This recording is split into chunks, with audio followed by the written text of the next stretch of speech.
Well, you're listening to Big Blend Radio, and we are airing live from the farm at Spring Creek in East Tennessee. Of course, we're your hosts, Nancy and Lisa, and we also have special guest co-host Aaron Turner from the farm here on the farm sitting in with us. And we're excited because we're going to San Diego right now, virtually, to chat with employment attorney Ward-Heinrichs. He's our next guest, and he's going to talk about explain some of these new COVID-19 employment laws, including Families First COVID Response Act. Of course, we're going to talk about California, and there's a supplemental paid sick leave law. There's safe workplace requirements that we need to talk about, as well as wage and termination issues. And as you know, Ward is a regular here on Big Blend Radio and also a contributor to our Big Blend Radio and TV magazine and Parks and Travel magazine. And if you go to blendradioandtv.com, type in COVID-19 laws, and you'll see Ward's article up there now outlining all these laws. But also, if you're in San Diego or California especially, go to bestemploymentattorneysandiego.com. Ward's also on Twitter and Facebook. And you know what he is? He's simply the best. Ward, how are you? We missed you. Hey, Ward. It's been a long time, hasn't it? Wow, this COVID's killing us. Holy smokes. I know. It's just crazy. But you should come out here for a vacation. You need to come out and hang out with Aaron, and Nancy and I are coming back, and we're going to have wine time, or Tennessee whiskey, which she introduced us to today. So we're still spending. It's really good. I know.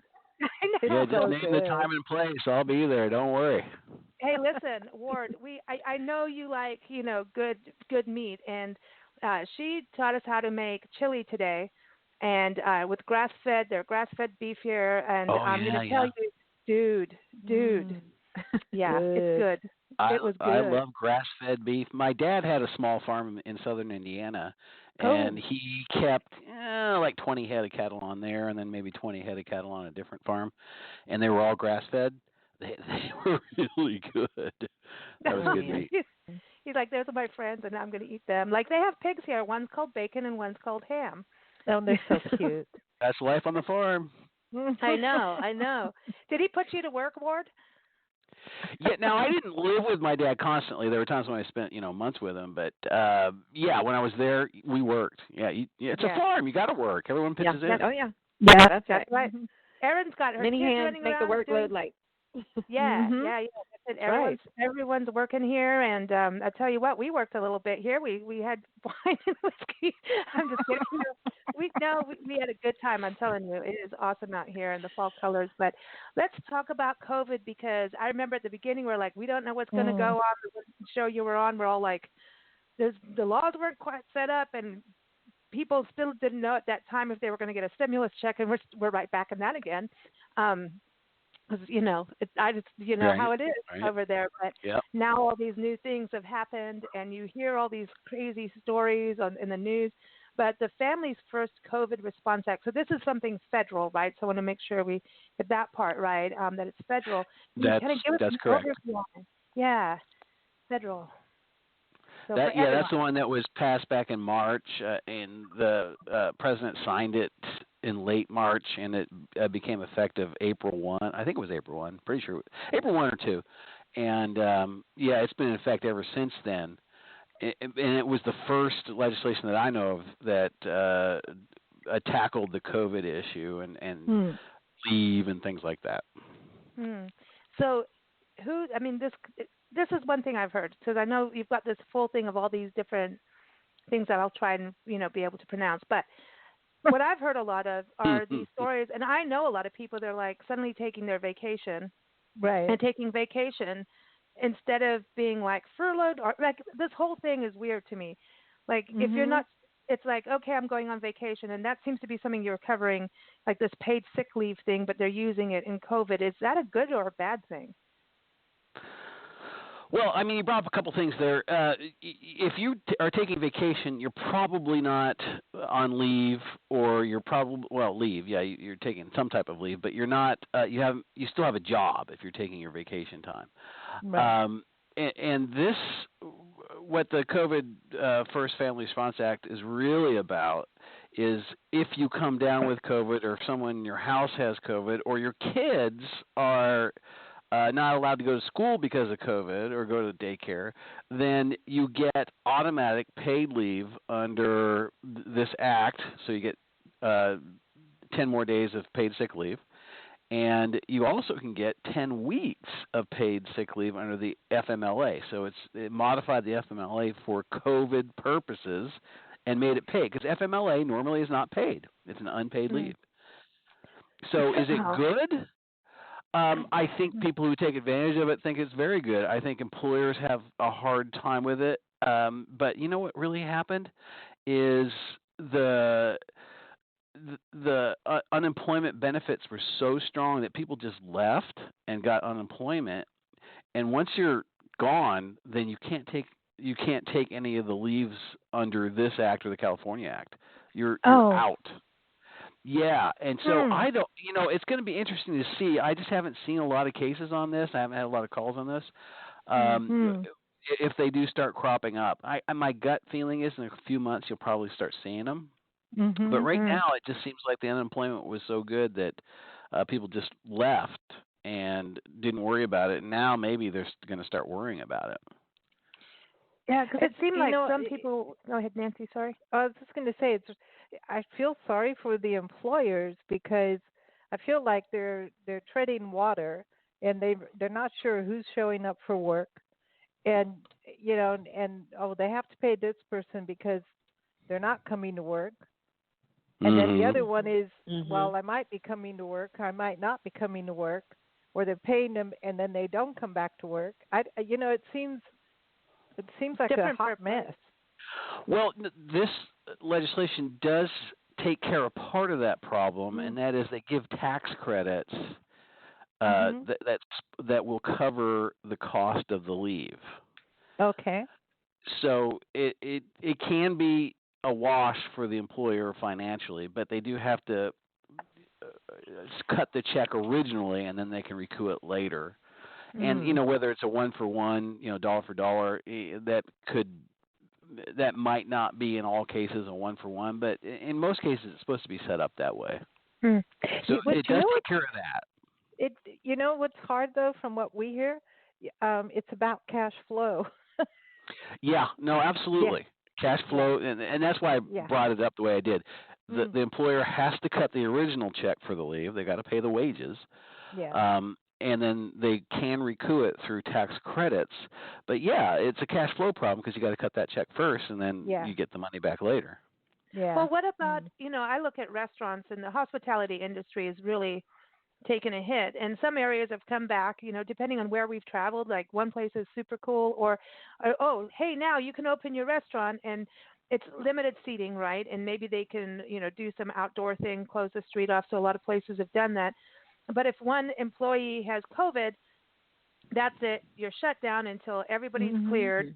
And for a restaurant owner, it's like, you've got to cut your menu down, because you can't sit there and say, okay, I'm going to get all this produce, and then suddenly it sits there because now you close down. That was the hardest thing from the very beginning, and it's still happening now, where how to order your food. And then your employees, at one point the employees were making more money staying at home, depending on their job and who went where. I'm not trying to generalize, but those cases were happening. It's like, hey, I get to sit and watch, reruns of Saturday Night Live 24/7. Cool. Like, why not? And my wine is paid for. But sounds like fun. But I know, I'm down.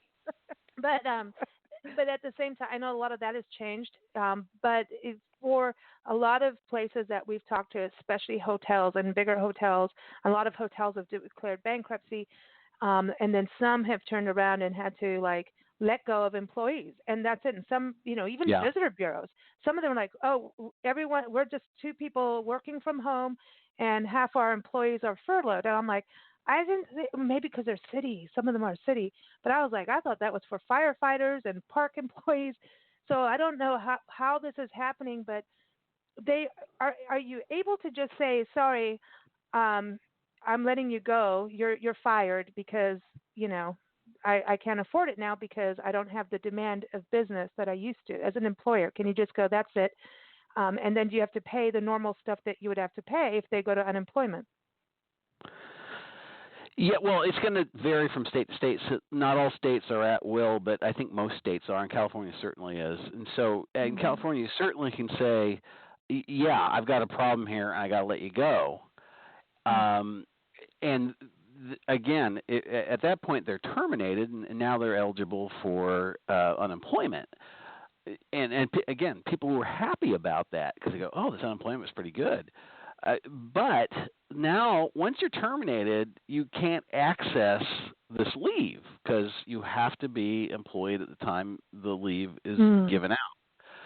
So, yes, I mean, I guess the bottom line answer to that is yes, you can terminate people, especially for good business reasons. And COVID has created lots of business strain, and I know many employer clients who have let many people go. They've reduced it. I have 2 restaurants that are real close to me that are my clients, and their staffs are, a fraction of what they were. They both happen to be doing pretty well with what they've got, but the revenue is not what it was. They've had to reduce their expenses to keep afloat, and they've been affected. They're good businessmen. These 2 guys are really good businessmen, and they were able to do that. So, and one actually bought a place up in San Francisco. He said, "Look, things are cheap now. I can go open up a new restaurant." And so I love that. Because I know well, that's cool for That's you, crazy. Ward, because you travel to San Francisco now, so you've got like good eating both places. That's good. Yeah, sure do. Yeah, so that is interesting how it flips around, but I think the whole so now when I hear everybody, but most people are hurting. Most employers are hurting. There's no doubt about it. Yeah, and you have to say hurting because here we're in cattle country and it'll be hurting. So sorry, that's so lame. That was boy. A nice play on words. Okay. I'm sorry, that was so lame. I couldn't help it. I could not help it. But that was lame.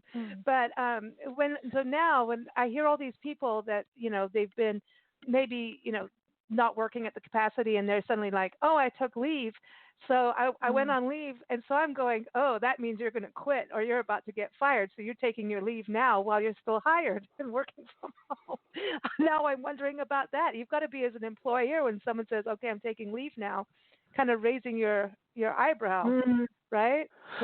Well, okay. So if they qualify for a sick leave due to COVID, one of the COVID leave laws, whether it's federal or California, then but they have to meet the qualifications. So you have to be sick because of COVID, quarantine because of COVID, have someone at home that you're taking care of because of COVID, kids home, something like that. Then they can ask for leave for that reason, and if they're not terminated, they get the leave, period. Now, if you're talking about like vacation, well, that's a wage in California, and it's not the same in all states, but California considers it a wage, so it's earned. You get it. And so if you terminate them, you got to pay the vacation anyway. So if they're taking vacation leave, they're taking time off and getting paid for it, which may be the same as terminating them and paying for that leave. Either way, you're going to have to pay it. It doesn't matter. Now, go ahead. Oh, I was just going to ask, what happens with people who are working from home? What happens to workman's comp? Like, for example, if you're working from home and you trip over your computer cord. you slip on your own kitchen floor while you're working. So, what happens with workman's comp? It seems really complicated because you're on the job, but then you'd have to prove you were actually working because nobody's really watching you. You know what I mean? Because you're in the house. What happens to workman's comp? Does it just go right out the window? No, that's a great question, and I'm going to half dodge that question. Nancy. That's because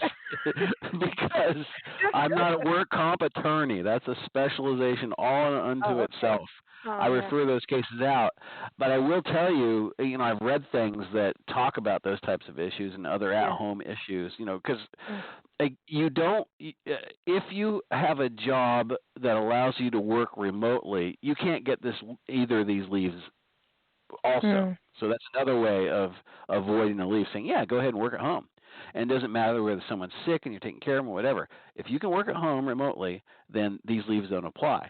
So now you're working at home and you staple your thumb with a stapler, and it's for your boss.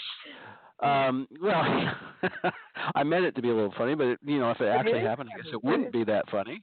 But Yeah, no, I think that's probably my opinion. Not being a work comp lawyer, that sounds like a workplace injury. You're Yeah. working at home. You're allowed to work at home. The employer's requiring you to work at home, and you get hurt on the job.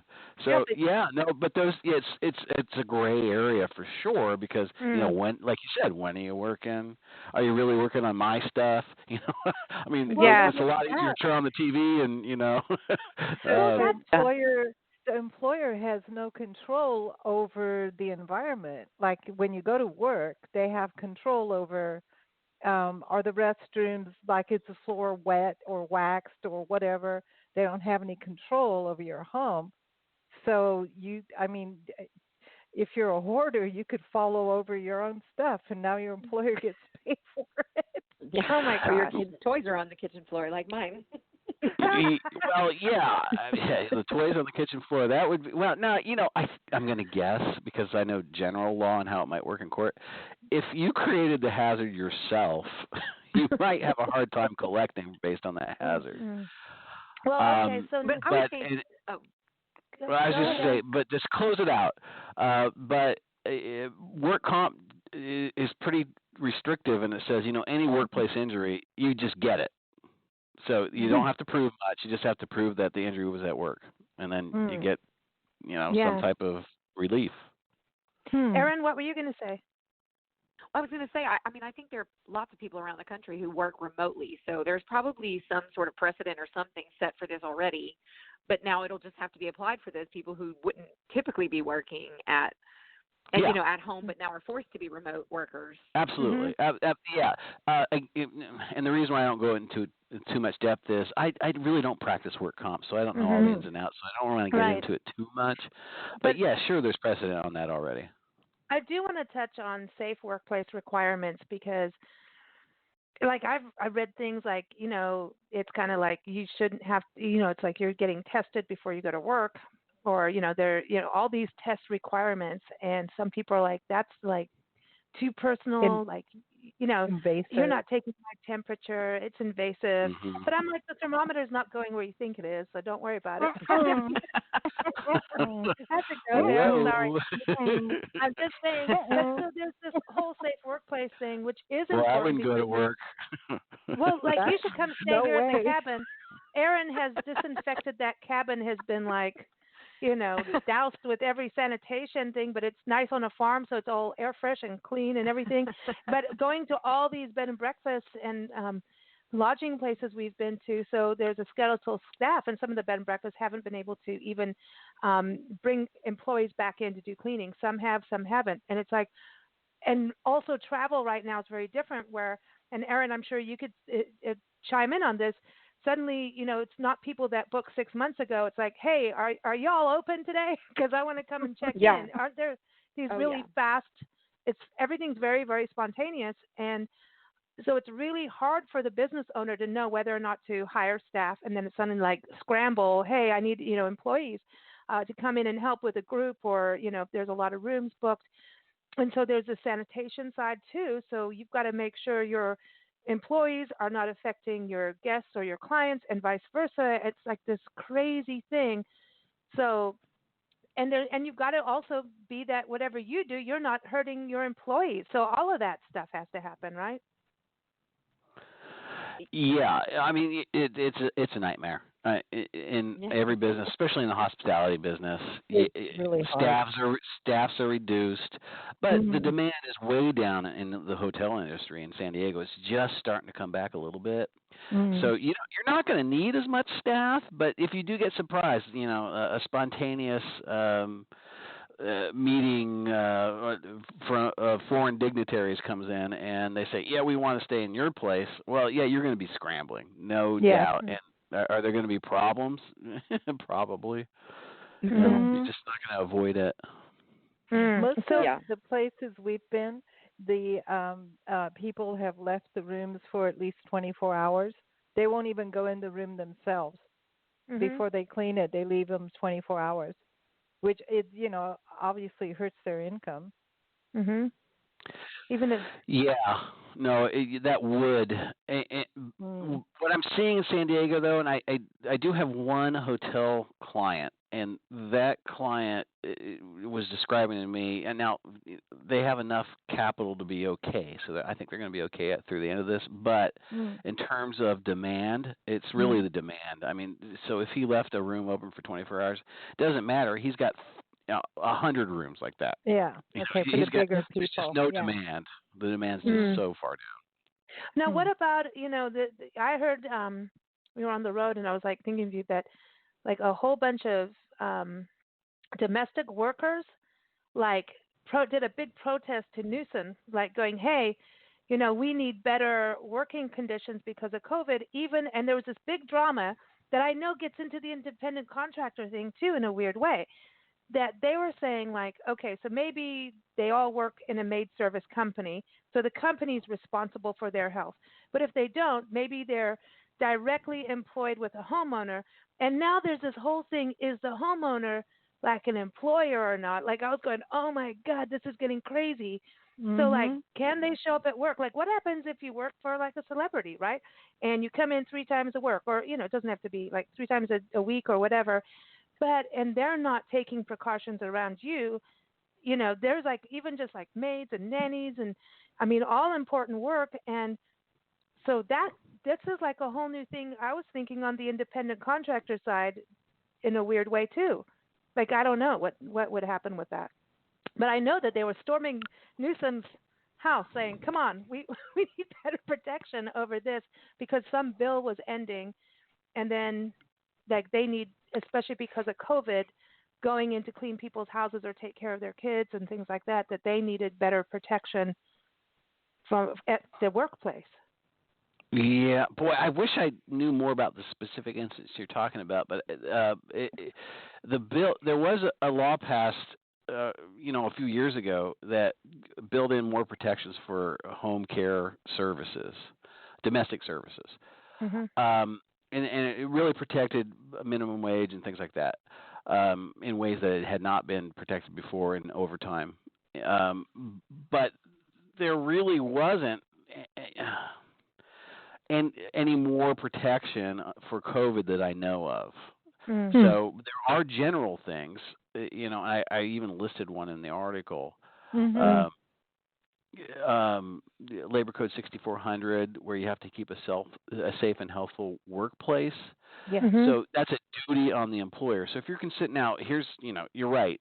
If they're considered independent contractors, they wouldn't be required to meet this duty if they're employee. But now again, many domestic workers now are employees, no doubt, and they have to be paid under stricter laws. So I'm going to guess most of them are employees of someone. There are exemptions though in that law too, and so if you hire like a babysitter, they're exempt from that. Boy, I don't remember whether a house cleaner is exempt. I think so. If it's if they just come in for an hour and do your own house, I think they're exempt. And there's conditions like that. But anyway, so yeah, they may not be employees, and so then they wouldn't have this protection under 6400 that says, hey, employer, you got to keep this place safe, and it applies to COVID. And I've even looked at a couple cases that are related to this. I haven't taken any. Where it's a question as to whether there's a real and apparent hazard in the workplace that required someone to say, look, I'm not doing this anymore, and leave. And then now they can't be discharged for doing that, they're allowed to do that under the code section. But if you turn around and fire someone because they say, hey, I'm not showing up, which most of us would do, you go, you're not showing up? Okay, you're fired. Then you've got a wrongful termination case. So that makes no sense. Independent contractor does play into that because if you're an independent contractor, you don't get that protection. Wow. So what happens, let's look at a restaurant, right? Maybe it's a small restaurant, and maybe the restaurant, I mean, they really have to be, they're strict. I mean, the laws are really, really strict on restaurants, but what happens like once everyone's gone home and the staff are in the back doing the rest of the cleanup and prep for the next day, and all of that. And because there's no guests, someone starts getting lenient, and the other person goes like, dude, put your mask back on, or stand back 6 feet away, or whatever. And they don't. And that would make, like, if I worked in that environment, I'd be like, hell no, you need to keep it clean for us too. So if I wanted to like leave because of that and quit, I would be okay. But if I complained and then the boss said, you're being a baby about it, you're fired, then the boss is in trouble, right? You can't be a baby about it. But it's going to depend on the certain. Yeah, no, I agree. There certainly is an issue to look at, but it's going to depend on the specifics of the case. So I ran into this case, and I kind of explored a little bit, where the person says, "Hey, look, I'm working in a dangerous environment," and there was a bunch of stuff that they listed off, and then I wrote to the employer and said, "Hey, look, you got this dangerous environment." And they said, "Oh no, we're doing everything right." So you got who's correct, and is it a gray area? So that can all happen, and then but the employee must prove that it's a real and apparent hazard. And I even have a concern because there's so many people out there who are not taking this very seriously. Yeah. And especially younger people who, we see them on TV all the time. They're congregating, they're partying, and so I think there's a bunch of people out there who don't think it's that bad. They don't really think of it as a hazard. And so if you get a jury filled with that type of person, they may say, no, this isn't a real and apparent hazard. So I think you've got that risk too.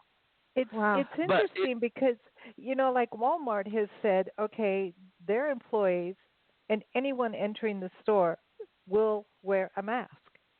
Otherwise, they don't get in. Yeah, there's a bunch of places like that. Yeah. Yeah, so they say that, right? But then as you go into Walmart, and yes, the employees are all wearing masks. That's a given, or they're not going to be working. But we've noticed that some people inside the store are wearing a mask or they're not. Off. Yeah, they take them off and put them in their pockets. So it's like, and how much can a shop owner really do? I mean, is it supposed to have security that follows people? Put your mask back on, The mask detectors. I know it's a really interesting thing. At some point, I see down the road, if you're in a place that says you must wear a mask like Walmart, and you take your mask off and somebody next to you gets sick, they can turn around and sue you because you took your mask off. What about that? Possible, except, causation is such a big issue and something like that. I mean, where did you get it? Did you get it at Vaughn's because one person in Vaughn's didn't have their mask on? Or did you get it when you went to a birthday party? Yeah. And you're going to blame the person. Yeah, you're going to blame the person in Vaughn's. Yeah, it's really hard to pinpoint it down. It's just going to get a little weirder, I think. But I think you just got to. I think when an employee, to me, if an employee complains because somebody in the workplace, or even clients,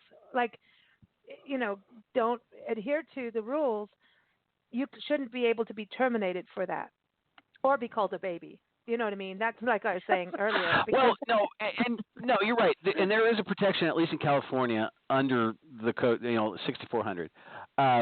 It's just that it's not as simple as you made it. There really can be, he said, she said on this.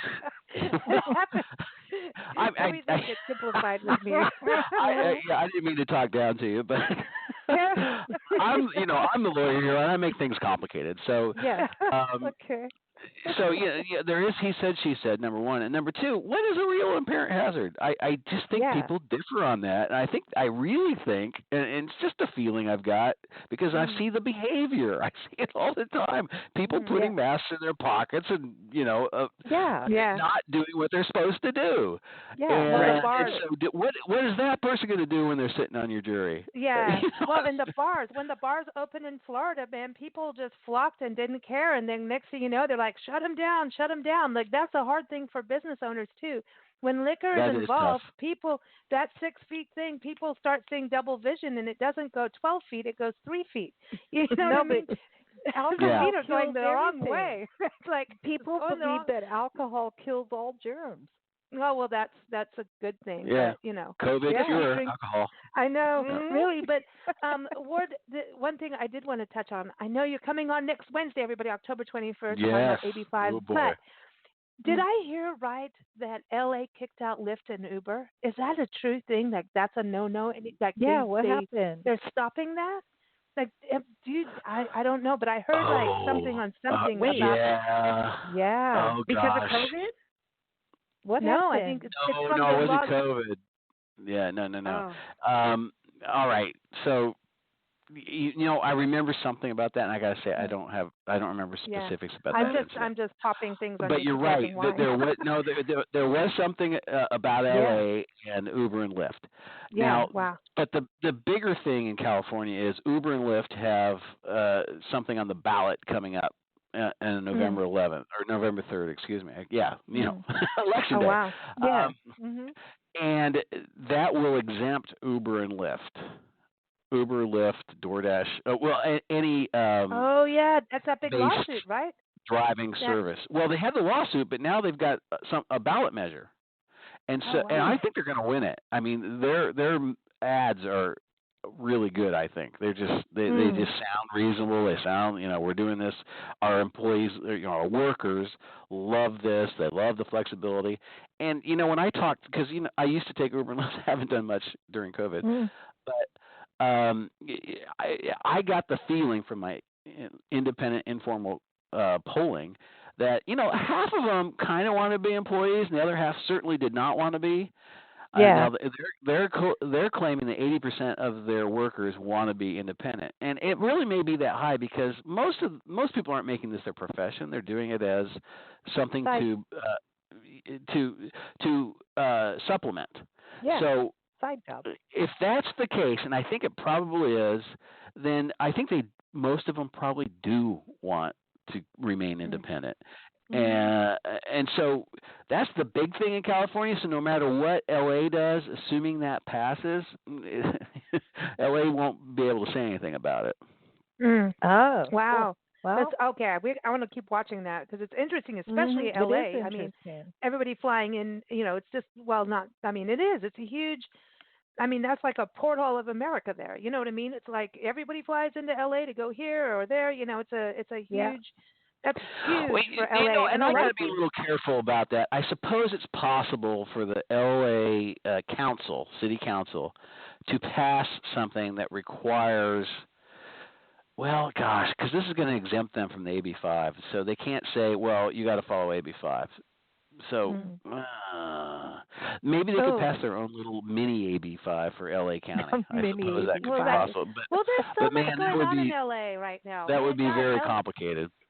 Yeah, I think a lot of people from LA are going to be moving to San Diego just now. That's what's going on. From what I hear, like people are bailing LA left, right, and center and moving out to the desert, and I think they're going to end up in San Diego because San Diego rocks, man. It's like the biggest county. It's got the desert, it's got the mountains, got the ocean, you got country, you got wine, you got beer. What more do you want? San Diego is like, it's our old playground, and so I think you're going to get a lot of LA people checking out San Diego. I really do. I think it's going to happen. I really do think the only reason why anyone lives in LA, well, there are two reasons. One is the work. There's more jobs up there, and two is the Dodgers. And so if you don't really like work or Dodgers, you're coming down here. Oh my God, here we go. Okay, so one last thing I got to bring up: can an employer say, "Hey, business sucks. You're one of the few people we're letting stay on for work, but I'm going to cut your wage or cut your salary because I'm not making as much money." Yeah, and that's a good one to bring up. I had a client who was asking me about this because they have a staff of trained, highly paid and trained people, and I said, "Well, look, you can cut them. You can cut their salary." And in California, that means that if you get a wage reduction and you continue working, you've accepted the new agreement. But the thing you've got to be careful of when you cut a salary is it can't go below the minimum salary, or you lose the exemption, and that's why that's one reason why you pay people, more than $50,000 in California, is to make sure that they can work 1,000 hours a week for that money.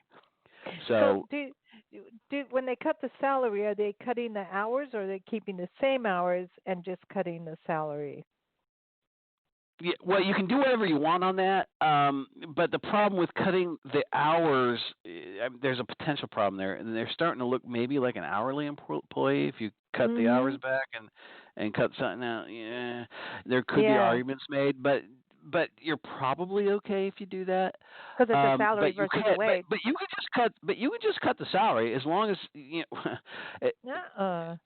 assuming you want to preserve the exemption so that they can work more than 40 hours a week and not get paid overtime, then you've got to pay them at least the minimum salary. I don't know if I would stay at a place that did that. Like you get well, you might not. Yeah, because you work the same hours, but now I'm cutting your salary. Bite me. Quite frankly. Yeah. Well, you really might not. But then again, there's a lot of people who go, well, I understand that this is a COVID thing, and I'm willing to stick around. I want a job. I need a job. Yeah. It could be a small And once COVID's over, I'll get my old salary back. And you can renegotiate. Go ahead, Darren. Yeah. I was going to say, I've seen that here in Greenville. I mean, we are a small town, so we have lots of small business owners. People who've been working for them for, 9 or 10 years, they're loyal to the company, and they've decided to stick it out, as a like out of the kindness of their heart, basically. But they know that it's not permanent. They with the hopes, at least, that it's not permanent, that when this all comes back, that they'll be back to where they were before with their salary or higher for their loyalty, paid for their loyalty. But I've also seen the other side of the coin where the same sort of employee is now, like he said earlier, just up and quit and collecting unemployment because that seems more appealing to them than sticking it out, Wow. Yeah, and if you get a change in your employment status like that and you say, no, I don't want it, you're probably eligible for unemployment too. So that would be an option. Wow. And at the same time, I think what you just said, Aaron, is so important that this isn't a permanent situation. So sometimes taking one for the team is something out of loyalty. Right. It's, like we are all in this together. It's like, sorry, caviar is not an option right now. No one's flying the dinky plane here from Alaska, or wherever it is coming from. I have no clue about fish, but you do. Let me finish one thought on that too, though. Yeah. If you get a reduction in salary, or normally it's an hourly wage where you see this kind of reduction, which is okay. I wanted to touch on that real quickly too. If the hourly wage is reduced, as long as you're paying minimum wage, that's okay. There's nothing wrong with that. Again, the employee is free to leave. But there's nothing illegal about it, and employers can do it. And you're seeing a lot of that, too, because, times are hard. A lot of people are going to stick it out. But you can collect unemployment for the difference, for the reduction. Oh. Okay. I didn't know that. In California, you can, and I assume it's the same across the nation, but, I'm not positive about that. But certainly California can. Man, everybody dig that up. Well, that's interesting. Because that's cool. Yeah, it is. Yeah, it is. Got to check that out because there's all kinds of there are things limits. Out there. Yeah.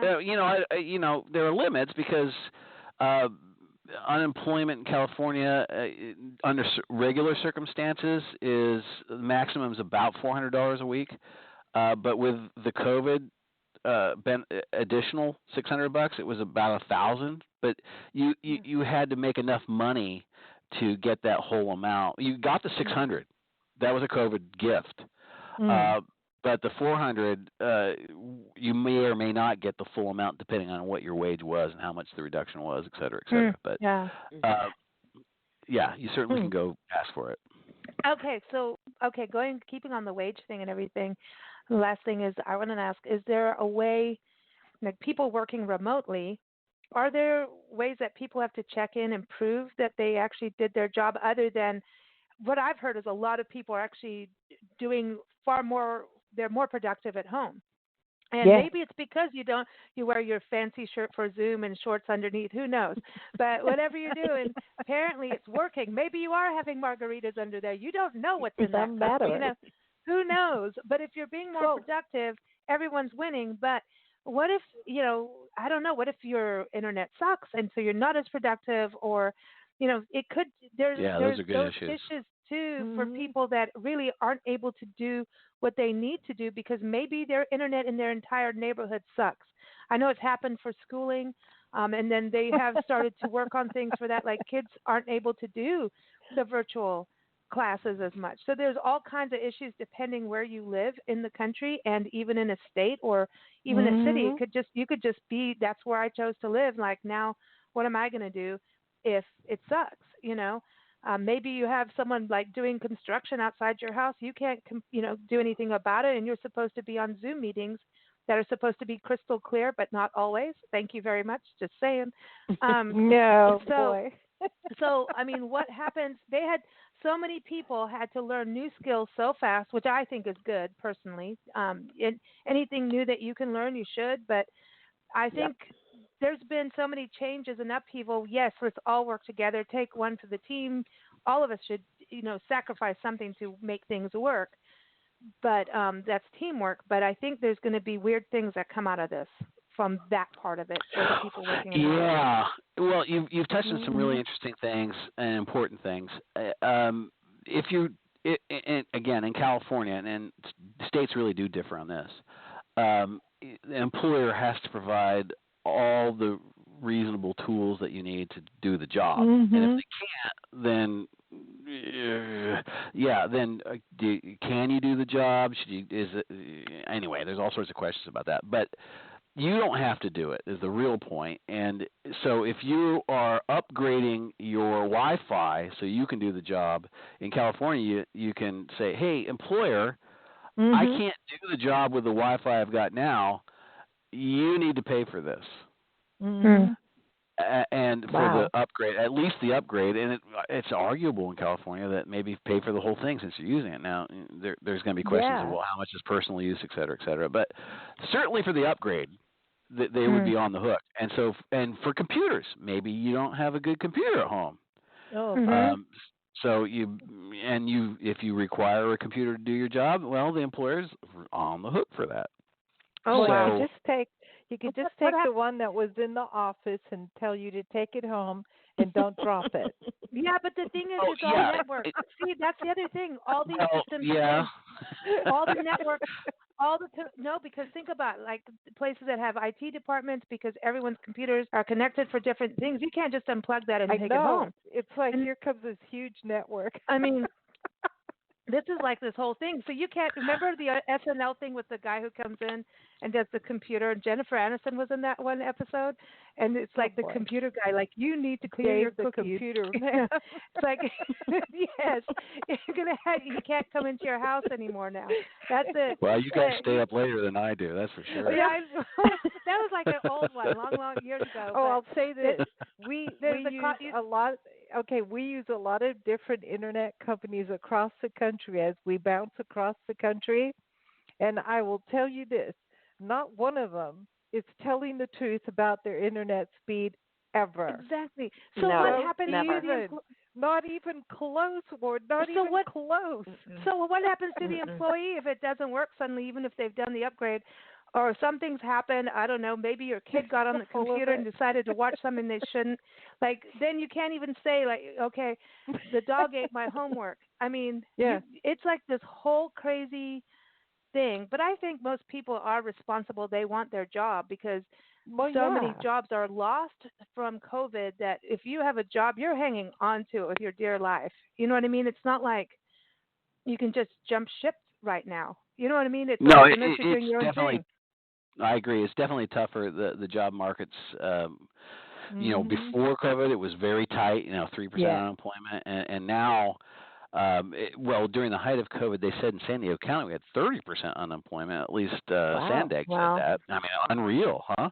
Wow. But the good news is, nationally, I'm going to say I think I read something just the other day that said they were at like 8.9%, and in San Diego we were under 10%. Oh, good. So things are bouncing back. So it's not as bad. But you're right. At 10% unemployment, that's still high unemployment, and so people want their jobs still. Yeah, no doubt. I think and California, you guys have been through so many fires too this year, and Oh my Oregon, gosh. and I mean the West has been on fire, so that shifts things too. It's like here I'm quarantined, and then no, I'm quarantined and running from a fire. It's like stop it already. And hurricanes in Louisiana and Texas, and it's been a really tough year, and I think we all need to have a really good New Year's party, man. I think. And just don't play the fireworks in forest areas. I'm just going to say, please don't. Please don't, not this year. But, Ward, always such a pleasure having you on the show. We've missed you so much, and I know you'll be back on October 21st. Everyone, Ward's article is up on blendradioandtv.com, and I know we're gonna have a really cool holiday party, like actually 3 of them, and Ward will be on one of them. So, cool. Aaron, you got to come on a holiday party. You got to come on one of our. They're crazy. They're crazy. Oh, they're crazy. They ask you crazy questions. Crazy. Oh my gosh. It's not unlike today. But Mama Babushka, right? Babushka. Mama Babushka. Don't you talk to her before she talks to you. It's out of line. Yeah, that's my point. I know. She'll tell you your fortune for the new year. But everyone, again, keep up with Ward, his article again, and go to blendradioandtv.com. But also go to his website. Sign up for his newsletter, too, because he sends out employment updates, and he wishes you well on holidays. It's very cool. Always got a good quote in there, too. And you can follow him on Twitter at Ward-Heinrichs, also Employment Office of Employment Law Office of Ward-Heinrichs on Facebook. But go to his website, bestemploymentattorney.san-diego.com, and keep up with him there. And if you have questions, he'll take your call, right, Ward? You let people have like a nice free consultation to see if there's... Yes. Absolutely. Absolutely. Give a call. Someone will take a message for sure, and often I'll just, pick up and talk. So just depends on what's going on. Will you take a call from Mama Babushka? Well, I'm not sure about that. We got to have some standards here. Okay, Ward, I've got 2 songs to play today, so I want you to tell me which one means more to you, Blue Sky or Tennessee Whiskey. Oh my gosh. Oh, don't they have a Blue Sky whiskey? We can just combine them. Nice name. Yeah, isn't that good? Yeah, you can use Blue it. Sky Whiskey. Ooh. Yeah, Blue Sky Whiskey. I like that too. You know what? I'm going with Tennessee Whiskey. This is COVID time. I hunker down. Might as well have that whiskey. Yeah, that's right. Here it is. Here it is. Tennessee Whiskey. This is, she wrote the song, but she's from Texas. Oh, actually Arkansas, but lives in Austin. This is from Shelley King, the First Lady of Music. Shelley King, check her out. This is from her album Fan Faves. But here it is, Tennessee Whiskey. So cheers to you, Ward. Thanks for joining us. Thanks, Ward. Oh, my pleasure. Thanks for having me. You take care. We'll talk next week. soon. All right. for sure. Cool. All right. Bye-bye. Bye-bye.